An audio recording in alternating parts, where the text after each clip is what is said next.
지난주에는 제가 이것에 서서 메시지에 6페이지가 없어서 깜짝 놀랐다 이런 얘기를 했었습니다. 오늘은 정말 6페이지가 없습니다. 오늘 예배는 나왔지만은 벌써 마음은 달려라 고향열차 인분이 많으실 것 같아요. 그리고 또 기차 시간이 아슬아슬하신 분은 오늘 메시지의 길이에 대해서 상당히 관심을 많이 가지고 계실 것 같습니다.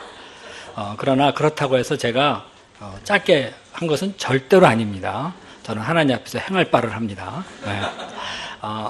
하여튼 고향을 저희들이 잘 다녀와야 되겠습니다. 가서 하나님 말씀도 전하고 또 기쁜 마음으로 가족들을 잘 섬길 수 있기를 바랍니다. 그래서 우리 요새 메리 크리스마스 이런 말도 있는데 요새는 해피 추석 뭐 이러더라고요. 그런 말이 어디서 생겼는지 하여튼 생겼습니다. 복된 그런 행복한 그런 추석이 되기를 바랍니다. 그러기 전에 먼저 오늘 말씀 귀 기울여 잘 들으시기 바랍니다. 자, 오늘 말씀의 제목은 사도의 가르침을 받아 서로 교제하고입니다. 요절은 42절 말씀입니다. 한 목소리로 읽어보겠습니다. 자, 시작.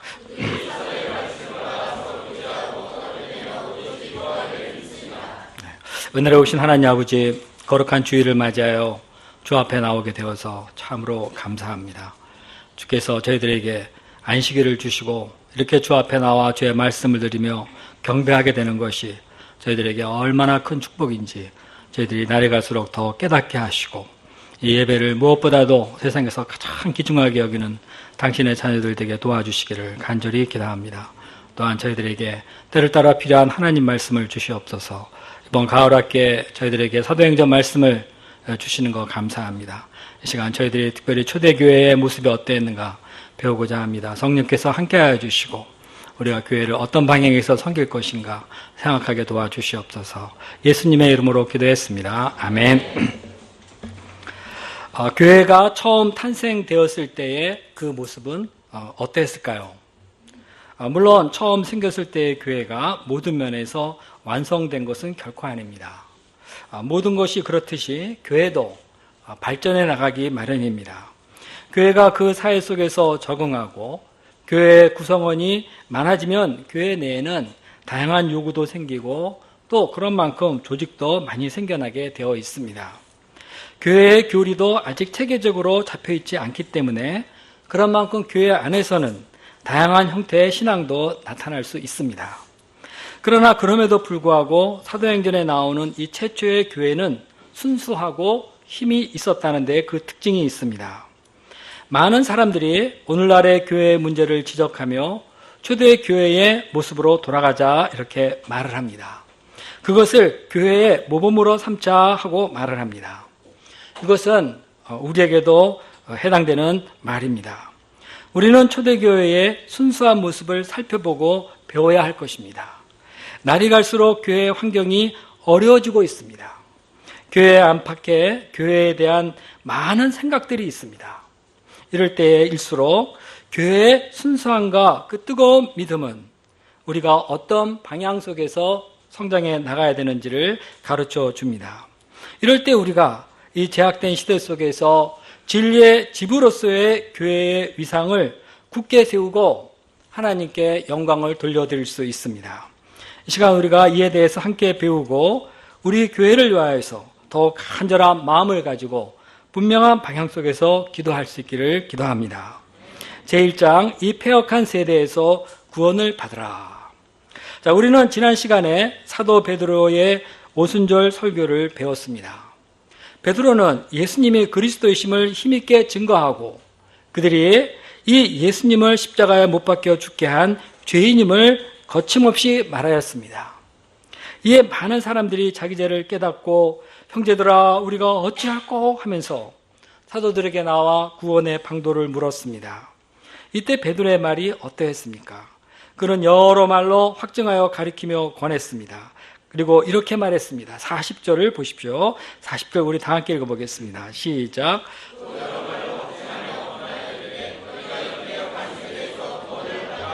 네. 너희가 이 패역한 세대에서 구원을 받으라. 이 말을 듣고 많은 사람들이 나와서 세례받았습니다. 그때의 수가 자그마치 3,000명이나 되었습니다. 자, 여기서 우리는 교회의 중요한 특징 하나를 배울 수 있습니다. 이것은 교회는 이 패역한 세대에서 반드시 구별되어야 한다는 것입니다. 그렇다고 이 말이 우리가 이 세상에 대해서 적대적이 되어야 한다는 말은 결코 아닙니다. 그 세상과 교회는 반드시 구별되어야 한다는 것입니다. 만일 이 세대에 죄도 없고 문제도 없고 또 문제가 있다 하더라도 거기에 심판과 멸망이 없다면 교회가 생길 일이 없습니다. 심판하실 하나님이 없다면 교회가 생길 이유가 없습니다. 또 자기가 심판을 받을 일이 없다고 믿으면 교회에 나올 이유도 없습니다. 그러나 사도 베드로는 너희가 이 패역한 세대에서 구원을 받아라, 이렇게 아주 분명하게 말하고 있습니다. 하나님은 천지를 창조하신 주권자이십니다. 만물이 다 하나님께로부터 나왔습니다. 하나님은 이 모든 것을 보시고 심히 기뻐하셨고, 하나님이 처음 창조하실 때 이 세상은 하나님의 영광에 충만하였습니다. 하나님은 이 세상을 보고 아주 기뻐하셨습니다. 그런데 사람이 이 하나님의 주권을 거스리고 마귀의 말에 귀를 기울여 하나님을 떠났습니다. 하나님께 등을 돌렸습니다. 하나님이 만든 세상에 살면서 하나님이 주신 모든 은사, 각종 선물을 누리면서도 하나님을 거역했고 이 세상의 모든 것을 자기 것 같이 함부로 여기며 살아왔습니다. 자, 사람들은 자기들이 하나님 앞에서 죄인인 것을 인정하지 않습니다. 하나님도 인정하지 않습니다. 그래서 사람들은 자기 생각과 욕심대로 살아가고 있습니다. 이러한 세대가 예수 그리스도의 이름을 어떻게 생각하겠습니까? 예수 그리스도의 이름을 함부로 여겼습니다. 예수님에 대한 태도가 거칠기 짝이 없습니다. 당시의 유대 지도자들은 이 예수님을 증오하면서 어떻게든지 죽이려고 없는 죄를 뒤집어 씌워가면서 군중을 동원해서 십자가에 못 박게 하소서, 못 박게 하소서 선동을 하면서 마침내 십자가에 죽게 하였습니다. 오늘날도 기독교에 대한 그리고 그리스도에 대한 멸시와 비하가 도가 지나칩니다. 기독교의 기자를 개자로 바꾸어서 모든 막말 중에서 가장 심하게 기독교에 대해서 말을 함부로 합니다. 우리는 여기서 패역했다 하는 이 말을 영적으로 이해해야 할 것입니다. 여기서 패역했다 하는 이 말은 도덕적으로 패역했다, 부패했다 이런 말이 아닙니다. 사람이 거짓말하고 간음하고 도둑질하고 부모님을 거역했다고 해서 하는 말이 아닙니다. 그런 것은 세상 모든 종교가 그리고 학교에서 도덕 선생님도 얼마든지 가르칠 수 있는 겁니다. 여기서 패역했다 하는 것은 하나님을 멸시하고 그리스도를 대적하고 자기 마음대로 산다는 것입니다. 이 세대가 언제까지 이렇게 하나님 예수님의 이름을 멸시하고 무사히 지낼 수 있겠습니까? 이 세대의 운명이 어떠하겠습니까? 우리는 매주 예배에 나와서 사도신경으로 신앙 고백을 합니다. 저리로서 산자와 죽은 자를 심판하러 오시리라. 이 세상은 죄에 빠져 있습니다.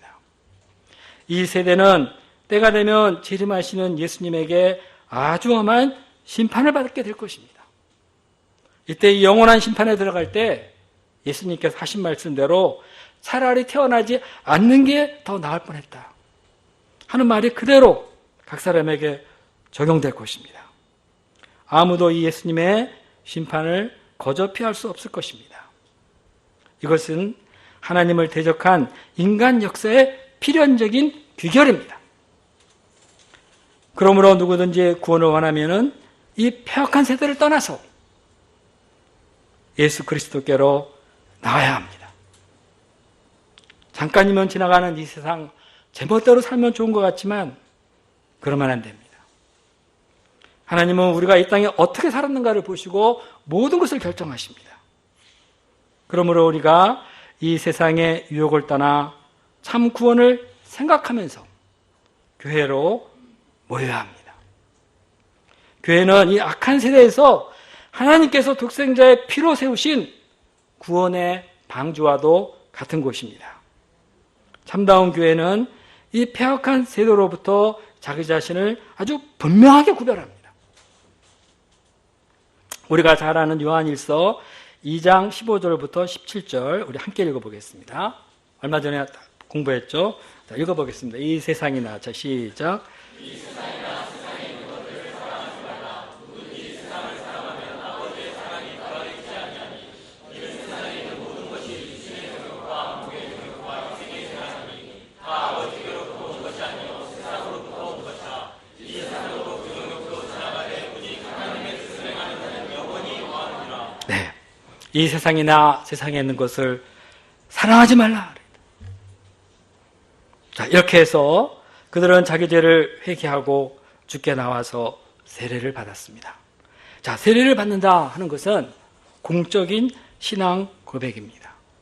저는 이제 오직 주님 안에서만 살겠습니다. 더 나아가 주님 주시는 영생을 소망하며 살겠습니다. 이 세상의 모든 것이 헛되고 죄악된 줄 압니다. 주께서 저를 구원하셨으니 저는 이제 그리스도의 몸에 속하여 당신의 자녀들과 하나님을 모시며 살겠습니다 하는 그런 결단인 것입니다. 이러한 결단이 그날 3,000명이나 생겼습니다. 참으로 놀라운 일이 아닐 수 없습니다. 그들 중에는 예수님이 십자가에 못 박힐 때 십자가에 못 박아주사 하면서 내가 예수를 놓아줄까 바라바를 놓아줄까 할 때 이유도 없이 바라바를 풀어주고 예수를 죽이라고 한 그런 사람들이 여기에 속해 있습니다. 그들은 이제 모든 죄를 회개하고 예수님을 주요 그리스도로 믿기로 결심을 한 것입니다.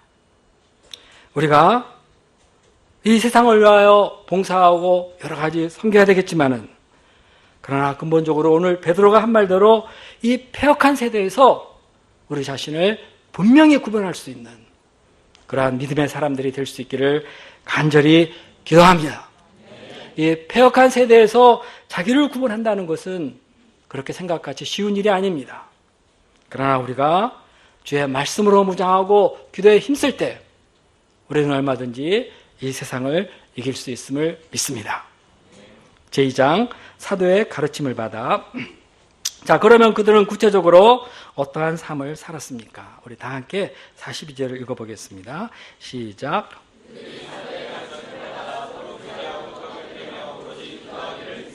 네, 그들이 사도의 가르침을 받아 서로 교제하며 떡을 떼며 오로지 기도하기를 힘쓰니라.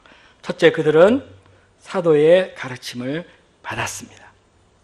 자, 이것은 그들이 사도들과 함께 말씀을 공부하고 배우며 이것을 실천하며 살았다는 것입니다.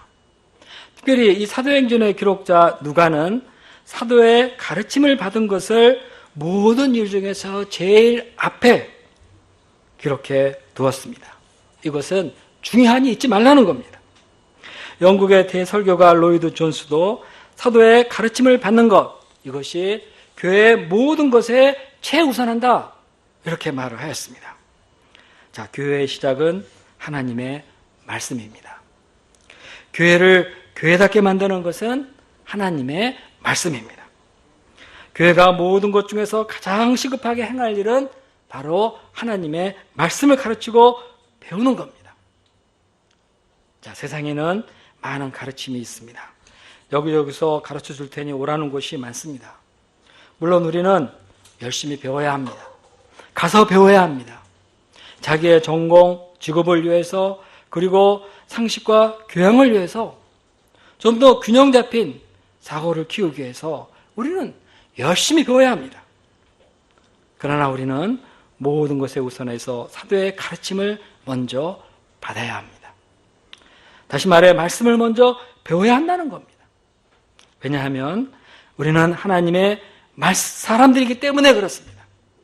우리는 하나님의 자녀들이기 때문에 그렇습니다. 우리는 하나님의 백성이기 때문에 세상의 어떤 것보다도 하나님의 말씀을 배우는 것을 가장 중요시 여기고 그것을 최우선으로 삼아야 합니다. 이 하나님의 말씀이 이 폐역한 세대에서 우리를 구별해 주는 겁니다. 성경 공부를 통해서 우리는 영적 분별력을 가질 수 있습니다. 그리고 이 세상에서 하나님으로 사람으로 살아가는 데 필요한 모든 것을 배우게 됩니다. 우리는 성경을 통해서 이 세상을 지으신 하나님에 대해서, 그리고 죄와 심판에 대해서, 그리고 그리스도를 통한 구원에 대해서 배울 수 있습니다. 예수님의 재림과 새하늘과 새 땅에 대해서 듣고 배울 수 있습니다. 성경은 이 세상을 영적으로 보게 해주는 렌즈와도 같은 것입니다. 성경을 배우고 세상을 보면은 이전에 안 보이던 것이 보입니다. 죄가 보입니다. 세상의 위기도 보입니다. 그리고 우리의 축복도 보입니다. 우리는 성경을 통해서 세상이 왜 이런지, 사람이 왜 저런지 이해할 수 있습니다. 그리고 아주 분명한 기독교 세계관을 갖습니다. 창조, 타락, 구속, 재림, 아주 이 순서대로 지금 세상이 운영되고 있다는 것을 아주 분명히 알 수 있습니다. 자, 그러면 우리가 어떻게 살아야 하겠습니까? 우리는 성경을 통해서 이 모든 것을 배워나갑니다. 자, 성경은 진정한 그리스도인의 신앙과 삶의 규범입니다. 우리가 어떤 전자제품이나 또 자동차단가 이런 것을 구입했을 때, 사게 되었을 때 이것을 제대로 이용하기 위해서 먼저 매뉴얼을 익힙니다. 그래야지 정상적으로 이걸 사용할 수 있습니다. 성경 공부는 우리가 이 세상을 어떻게 의미 있게 살아가야 하는지, 어떻게 살아가야 하는지 가르쳐주는 매뉴얼과도 같은 것입니다. 하나님이 지으신 세상인데 하나님의 말씀대로 살아가는 것, 세상을 대하는 것, 그것이 바른 것입니다. 우리는 이렇게 성경을 통해서 많은 것을 배웁니다. 이 세상을 감당할 수 있는 믿음도 배우고 이 세상을 이길 수 있는 지혜도 배웁니다. 자, 제가 지금 여러 가지를 얘기했습니다. 자, 그런데 딱 줄여서 다시 한번 말씀드리겠습니다. 성경 공부의 유익은, 그 핵심은 바로 하나님입니다. 성경 공부의 핵심은 우리 주 예수 그리스도입니다. 성경을 배운다는 것은 하나님과 그리스도를 알아가는 겁니다. 우리가 성경을 펴서 읽고 배워갈 때 성령 하나님께서 우리에게 하나님에 대해서, 그리스도에 대해서 깨닫게 하시고 우리 마음에 믿음과 감동으로 역사하십니다. 성도의 기쁨은 이렇게 하나님 말씀을 배우는 데서부터 시작합니다. 일찍이 다윗은 주의 말씀은 송깃굴 같아 하면서 찬양을 했습니다. 말씀으로 인한 이 성령의 감동, 그것이 우리 안에서 만족이 되어서 샘물같이, 강물같이 철철 흘러나옵니다. 이러면서 우리는 어느덧 자연스럽게 하나님을 하나님 아버지 하고 부르는 감격을 누립니다. 그리고 하나님이 우리 안에 주신 이 언약의 말씀으로 인하여서 세상에 어떤 일이 있어도 내가 아무리 부족해도 이 하나님의 약속 위에 굳게 서게 됩니다. 또한 하나님의 말씀은 죄악된 우리를 발견하게 하고 회개케 하고 무엇보다도 우리를 위하여서 십자가에 죽으신 예수님의 은혜가 얼마나 큰가, 이것을 깨닫게 해주는 것입니다. 자, 본문에 나오는 이 사도의 가르침은 얼마나 힘이 있으면서도 달콤했을까, 저는 이런 생각을 해봅니다. 우리는 지난주 말씀에서 오순절 성령 강림 사건을 선지자 요엘의 예언의 말씀의 실현으로 정확하게 해결해 주는 사도 베드로의 말씀 실력을 보았습니다. 그는 1장에서 유다가 배반하고 죽은 것도 말씀을 통해서 해석했고, 유다로 인하여 비워진 자리를 다른 사람으로 채우는데도 말씀을 기초해서 해석해서 이것을 하였습니다. 많은 유대인들이 아니 이런 무식한 갈릴리 사람들이 하면서 무시했지만 그들은 이미 예수님과 함께하면서 성경에 통달한 아주 빼어난 성경 선생들이 되어 있었습니다. 우리는 마태복음, 마가복음, 누가복음, 요한복음 등을 통해서 또 성경의 기록자들을 통해서 그들이 얼마나 박식한 성경 선생들이었는가, 성경 학자였는가, 이것도 알 수가 있습니다. 그들은 예수님에 관하여서 자기들이 체험한 예수님에 관한 모든 것을 구약 성경으로 전부 다 해석하고 그리고 예수께서 그리스도 되심을 나타냈습니다. 자, 이렇게 훈련된 사도들로부터 말씀을 배우는 기쁨이 어땠겠습니까? 그동안 감추었던 구원의 비밀이 하나하나 풀려나가고 그 은혜가 자기들에게 막 다가오는 것을 볼 때 그들은 어땠겠습니까? 그러니까 그들이 이렇게 모여서 찬양하고 찬미하고 모이를 힘쓰고 나눠주고 한 것입니다. 자, 우리 모임은 성경 공부로 유명한 모임입니다. 제가 유명하다는 말을 쓰는데 정말 유명한 모임입니다. 우리 모임은 성경 공부의 감동으로 이루어진 모임입니다. 성경 공부에 감동이 없는데 여기에 있는 사람 아무도 없습니다. 제가 단언하건대 우리 같이 성경 공부를 의무적으로 규칙적으로 본문을 중심으로 꾸준하게 공부하는 이런 모임은 정말 찾아보기 힘듭니다. 네, 교회사를 뒤지고 막 뒤져서 우리 같이 열심히 공부했다는 그런 데 있나 했는데 우리 같이 이렇게 조직적으로 체계적으로 본문 중심으로 쭉 해온 이런 모임이 있다는 기록은 제가 못 봤습니다. 더러는 감동적인 형제단이 있었다, 뭐 막 이렇게 여러 가지가 있었는데 성경 공부를 이렇게 한 모임, 저는 교회사에서 못 찾아봤습니다. 교회사 속에 빼어난 교부들이 있습니다.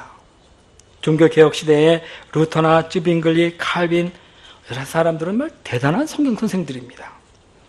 그러나 우리가 같이 이렇게 전 교인이 모여서 함께 본문을 균화법적으로 깊이 연구하고 배우고 가르치는 모임, 이것은 참으로 드뭅니다. 제가 드물다 하는 것은 혹시 어디서 있을 줄 모르는데 우리만 가다 있다 그러면 좀 사실이 안 되니까 좀 드뭅니다 하고 말을 쓰는 겁니다. 주변을 보세요. 저는 그런 모임 아직까지 본 적이 없습니다. 이렇게 하는 데 있습니까? 막 문제 풀어가지고 받아쓰고 막 그것도 계속 다 가리키고 없습니다. 많은 목사님들이 성경 본문으로 공부하고 싶어 합니다. 그래서 신학대학원에 이 주해 과정이라는 것이 있는데 거기에 들어가서 이 본문을 보면서 연구하고 가르치는 그런 걸 좀 얻고 싶어 합니다. 그런데 그 과정 가보면요, 제가 잠깐 들어가 봤는데 공부한 사람 얘기 들어봤는데 그 공부는 신학적 이해를 가르치려고 하지 본문을 우리처럼 가르치지 않습니다. 그렇게 가르칠 노하우가 없습니다. 부족합니다. 그렇다고 해서 우리처럼 공부하려면 시간이 얼마나 걸리겠습니까? 그러니까 빨리빨리 지나가는 겁니다. 짚고. 그래서 공부하고자 했지만 주의 과정에 많은 실망을 하고 할 수 없이 들어왔으니까 하여간 마치고 졸업들을 하십니다. 자, 그런데 여러분들 중에서 어디 가서 성경을 가르쳐 본 경험이 있으십니까? 그들이 다 놀랍니다. 어디서 그렇게 성경을 배우셨습니까? 우리에게는 너무나도 자연스럽고 당연한 것인데 사람들은 놀랍니다. 이거 갖고 뭐 놀래? 이래요. 그러면서 어디 모임에 있으면 당신 유대부니까 당신이 말씀 전하라고 이렇게 말합니다. 자, 우리는 무엇보다도 매주 한 편의 소감을 쓰면서 스스로 말씀을 파들어가면서 말씀을 받는 것을, 이건 정말 놀라운 은혜입니다. 이런 가운데 우리가 어느덧 말씀의 종으로 성장합니다. 이렇게 하면서 어느덧 목자가 되고 성경생이 되었습니다. 그래서 세계 어디를 가서도 선교할 수 있습니다. 말씀을 가르치며 제자를 양성할 수 있습니다. 양들이 내면에 파고 들어가는 말씀을 심으면서 그들을 회개시키고 모으고 예배드릴 수가 있습니다.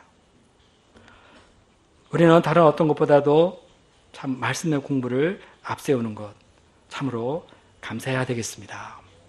바로 이 말씀 공부 때문에 우리 모임이 이루어졌다.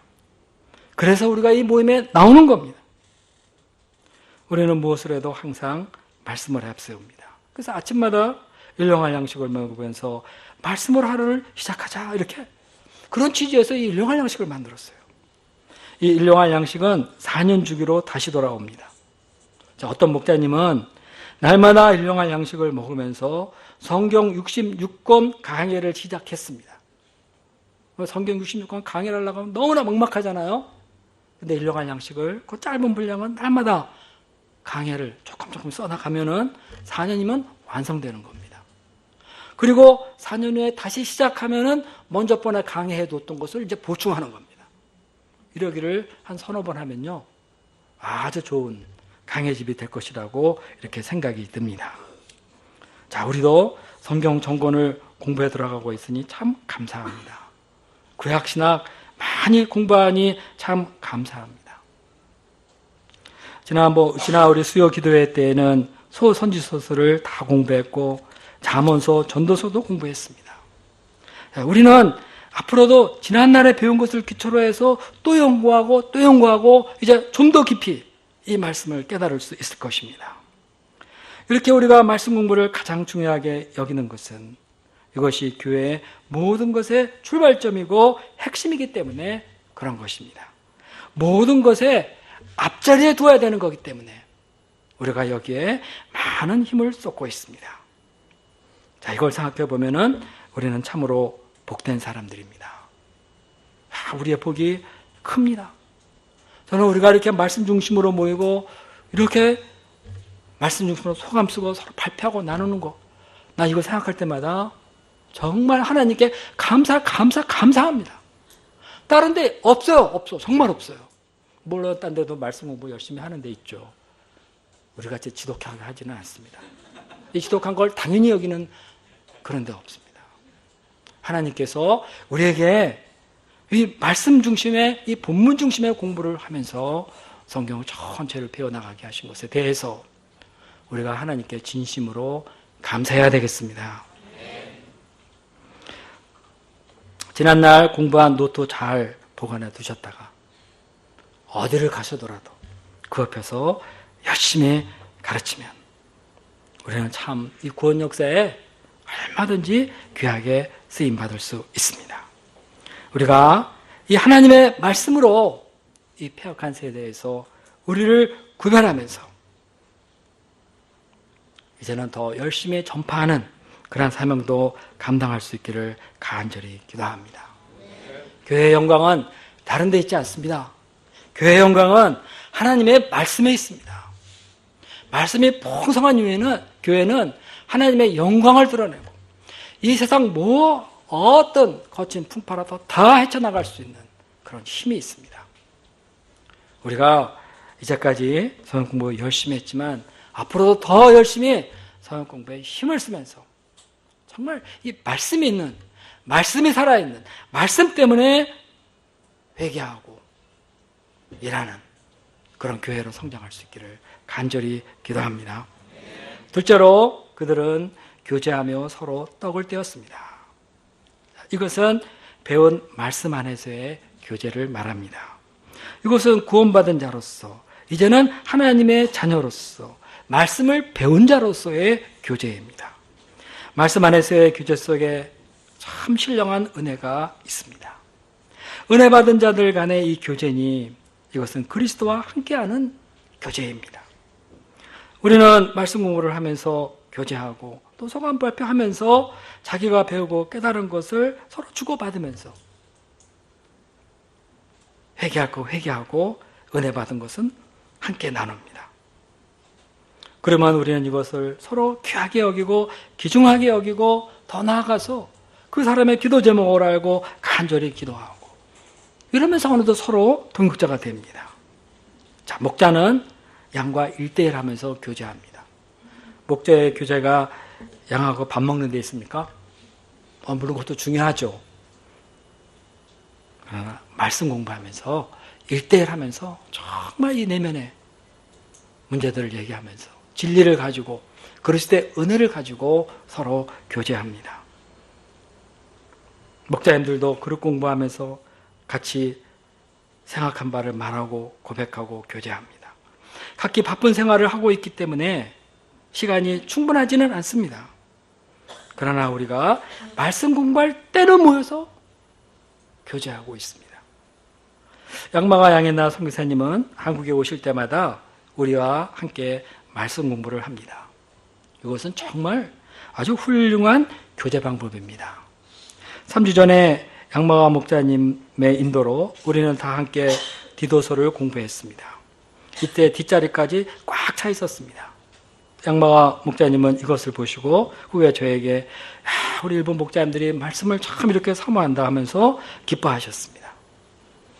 이렇게 말씀을 공부하면서 몰랐던 것을 배우고 은혜와 믿음을 공유하는 것, 이것이 교회 교제의 핵심인 것입니다. 영화도 보러 가고 맛있는 것도 먹으러 얻으러 가기도 하고 시간이 나면 등산도 가고 여행도 가고 모든 것 다 좋은 교제입니다. 우리에게 이런 기회가 좀 더 많으면 좋겠습니다만 다들 바쁩니다. 갑시다 그러다 박수는 치는데 제 시간에 모이는 사람은 별로 없어요. 마음은 원인데 사정이 허락되지 않는 겁니다. 그러나 아무리 그래도 틈을 내서 서로 이렇게 교제할 때 우리 가운데 기쁨이 있습니다. 그리고 아무리 뭐가 어떻게 됐더라도 말씀 공부하는 시간에는 딱 모여요. 그러면 미리 와서 뭐 이렇게 막 문제 풀면서 얘기도 하고, 그러면 또 어떤 사모님은 자기 목자님 공부한다고 맛있는 거 사와가지고 뭐 주스도 사다 주고 과자도 주고 막 이러면서 섬기십니다.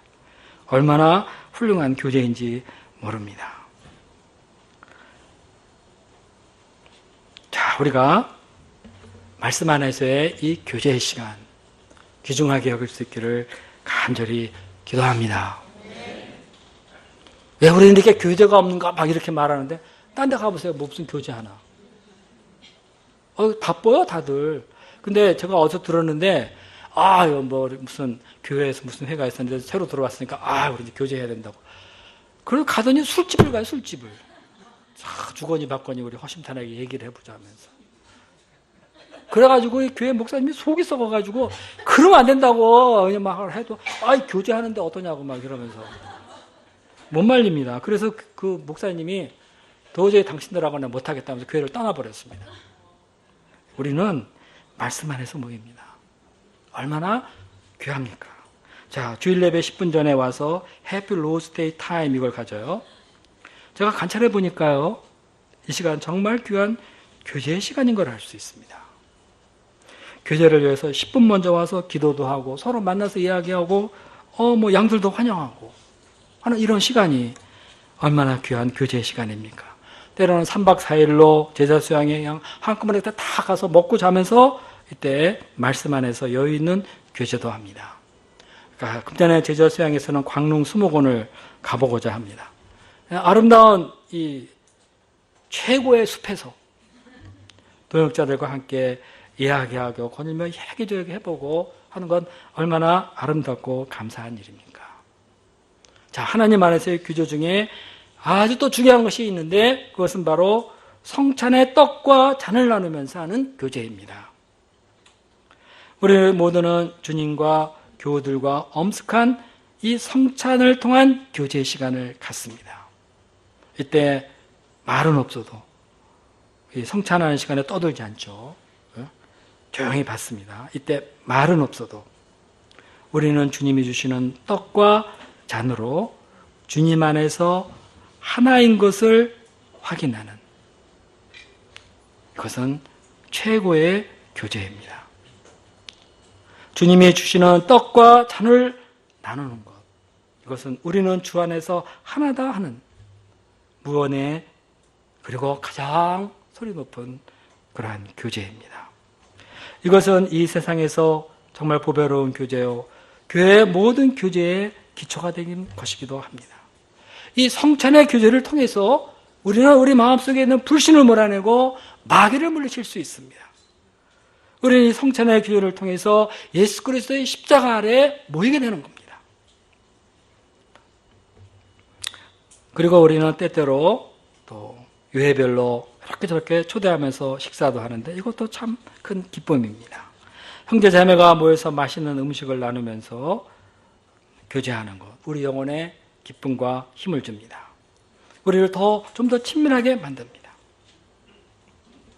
자, 우리가 바쁘더라도 우리에게 어떤 교제 시간이 있는가를 살펴서 잘 그 교제 시간을 귀하게 여겨서 나와서 공부하고 서로 발표하고 자기 얘기도 하면서 함께 기도하는 그리스도 안의 교제의 은혜가 충만하기를 기도합니다. 자, 셋째로 그들은 오로지 기도에 힘썼다 이렇게 말하고 있습니다. 초대교회의 신앙생활의 두드러진 특징, 오로지 기도하였다. 그들은 얼마나 기도했으면은 이 누가가 오로지 기도에 힘썼다 이렇게 말하고 있을까요? 그때 그 험하고 이 적대적인 세상 속에서 어떻게 살아갈 것인가? 어떻게 하나님의 도움을 받을 것인가? 그들은 오로지 기도했습니다. 이 세상 속에서 하나님이 주신 말씀 전파의 사명을 감당하고자 할 때 하나님의 은혜와 능력이 필요한데 어떻게 할 것인가? 오로지 기도했다 이렇게 하였습니다. 형제와 자매들을 위해서, 동역자들을 위해서 그들은 서로 기도해 주었습니다. 너희가 두세 사람이 내 이름으로 모인 곳에 나도 함께 있겠다 이러는 이 주의 말씀을 따라서 그들은 모여서 열심히 기도했습니다. 이랬을 때 주께서 그들과 함께 하시고 능력을 주셨습니다. 그 거친 세상을 담당할 수 있는 은혜를 주셨습니다. 믿음을 주셨습니다. 우리 개개인도 하나님의 도우심 없이는 잠시도 살아갈 수 없는 그런 사람들입니다. 오늘 기도 안 해도 뭐 어떻게 살았는데 기도 안 해서 살 수 있나 봐. 뭐 이렇게 생각하는 거 있죠? 아주 잘못된 겁니다. 기도 안 했는데 오늘 하루 무사히 지냈다 그래서 하나님 없이도 살 수 있구나. 그게 아니라 기도 안 해도 하나님이 지켜준 겁니다. 자, 우리는 이 세상을 살면서 기도하면서 하나님으로부터 얻어야 될 것이 정말 많은 사람입니다. 이 배역한 세대 속에서. 그리고 너무나 아는 것이 없고 어떻게 해야 될지 모르고 나는 힘이 없고 교회가 문제에 휩싸이지 않도록 하기 위해서 우리는 오로지 모여서 기도하기에 힘써야 하는 것입니다. 그럴 때 주께서 은혜와 능력으로 함께 하시고 보호해 주시고 우리를 견고하게 하여 주십니다. 오로지 기도했다. 이 말은 기도에 헌신했다. 기도에 자기 자신을 드렸다. 디보우트를 드렸다 이겁니다. 우리가 다른 것은 못해도 기도를 열심히 하겠다면서 기도에 헌신하면서 이 땅에서의 생명의 역사를 섬길 수 있는 그런 믿음의 사람들이 될 수 있기를 간절히 기도합니다. 기도를 열심히 함으로 말미암아 우리 가운데 은혜와 생명의 샘, 능력의 샘들이 그냥 펑펑 터져 나오면 얼마나 좋겠습니까? 기도해야 됩니다. 오로지 기도해야 됩니다. 여기 가서 손을 내밀고 나 좀 도와주세요. 이럴 필요 없어요. 그러지 마십시오. 기도하십시오. 같이 기도 제목을 나누고 기도하십시오. 하나님께서 다 도와주십니다. 이게 바로 자립적인 믿음입니다. 초대교회는 자립적인 믿음 위에 섰습니다.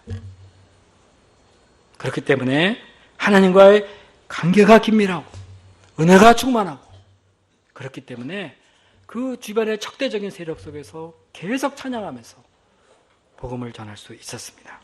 43절을 보십시오. 사람들은 이런 교회의 모습을 보고 두려워했습니다. 사도들로 말미암아 기이한 일과 표적이 많이 나타났습니다. 44절과 45절을 보십시오. 믿는 사람들이 다 함께 있어 모든 물건을 서로 통용하고 또 재산과 소유를 팔아 각 사람의 필요에 따라 나눠주며. 자, 이 말은요, 우리가 오해하면 안 됩니다. 이 말은 네 거 내 거 할 거 없이 다 내놔라. 그래서 공산주의 같이 다 공평하게 나누자. 이런 말이 절대로 아닙니다. 도움이 필요한 사람이 있으면은 자발적으로 말로만이 아니라 필요하다면 자기의 것을 팔아서라도 희생하며 섬겼다는 겁니다. 46절과 47절을 보십시오. 이들은 날마다 마음을 같이하여 성전에 모이기를 힘썼습니다. 성전에서 모임이 끝나면 집에 모여 함께 식사했습니다. 그들은 그러면서 또 하나님을 찬미하였습니다. 자, 우리는 교회에 대해서 늘 관심이 많습니다. 우리는 우리 교회가 좀 더 순수하기를 바라고 은혜가 넘치고 그리고 깊은 사랑의 교제가 있기를 원합니다. 또 부흥하기도 원합니다. 그렇다면 우리가 오늘 함께 생각해 본 이 초대교회의 모범을 따르면 될 것입니다. 열심히 공부하고 말씀 안에서 교제하고 기도하기에 힘쓸 때 모든 것은 자연히 따라오며 이루어질 것이고 하나님은 그것을 기뻐하시고 축복해 주실 것입니다. 하나님께서 우리 모두에게 초대교회 성도들의 순수한 열정과 믿음을 배울 수 있게 해주시고 이로 말미암아 우리의 교회가 하나님의 영광을 나타낼 수 있는 그러한 교회 되기를 간절히 기도합니다. 기도하겠습니다. 은혜로우신 하나님 아버지의 이 제약되고 거친 세상 속에서 저희들을 그리스도를 알게 하셔서 교회 안에 모이게 하시고 교회 안에서 말씀을 배우며 하나 되게 하셔서 진심으로 감사합니다. 아버지 하나님, 저희가 처음 교회의 모습을 배울 때 그 순수함과 열정 저희들이 얻기를 원합니다. 하나님 아버지, 저희 마음에 예수 그리스도의 십자가 은혜에 대한 감사함이 넘치게 하여 주시고 이를 기초로 더욱더 말씀 배우기를 힘쓰고 서로 뜨겁게 사랑하며 기도하게 도와주시옵소서. 그리고 진리가 없어 방하는 이 세대 가운데 우리의 교회를 아버지 하나님 참 구원의 방주로서 귀하게 사용해 주시기를 간절히 기도합니다. 예수님의 이름으로 기도했습니다. 아멘.